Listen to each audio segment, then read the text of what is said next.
এই যে জান্নাত তুয়া দেখবেন, এদের মতো নির্লজ্জ, এদের মতো বেহায়া, এদের মতো খবিস এই বাংলাদেশে আমার কাছে মনে হয় আর নাই। ওরা হচ্ছে লিঙ্ক দিয়ে কয়দিন আগে ভাইরাল হলো যে জান্নাত তুয়া, এদের হায়া শরম নাই। এদের যদি লজ্জা শরম থাকতো, এদের যদি হায়া শরম থাকতো, তারা ওই রকম ভিডিও করতো না।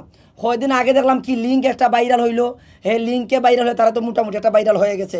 এখন কয়দিন আগে দেখলাম যে সে প্রেগনেন্ট, হে মা হওয়ার একটা অনুভূতি, বাবা হওয়ার একটা অনুভূতি, সে কেক কাটে, সে কী করে, সে যে মেডিকেলে নিয়ে যায়, হেরে আমার বউ এখন হচ্ছে ফেট কাইটটা বাচ্চা বা করবে, ফেট কাইটটা উইটা করবে, আমার বউ ফেট ফাতারে পারবে, সিধা পারবে, খেমনে কী করবে, খান্দা খান্দি, গোসা গোসি, কুলা কুলি, বুঝছো? এই যে জান্নাত, ওর মাথায় দেখবেন কোনো সময় যে ভিডিও করে কোনো সময় খাবার থাকে না। এই যে চুল কালার বেহায়া নির্লজ্জ, ওর মাথায় এই কোনো সময় উন্না থাকে। এদের কাছ থেকে আমরা কিতা শিখলাম ভাই? এদের কাছ থেকে তো আমরা ভালো কিছু শিখার নাই। ওরাও তো আমরা নষ্ট করছে। এরা যদি ভালো কন্টেন্ট তৈরি করতো তাহলে তো আমাদের এত কষ্ট হইতো না। আজকে ওরা এইরকম নোংরামি কন্টেন্ট তৈরি করতে দেখাই আজকে আমরা এইরকম কন্টেন্ট তৈরি করতেছি। ওদের কাছ থেকে আমরা শিখতে চাইছিলাম, আর ওদের কাছ থেকে শিখতে চাইয়া গেছি।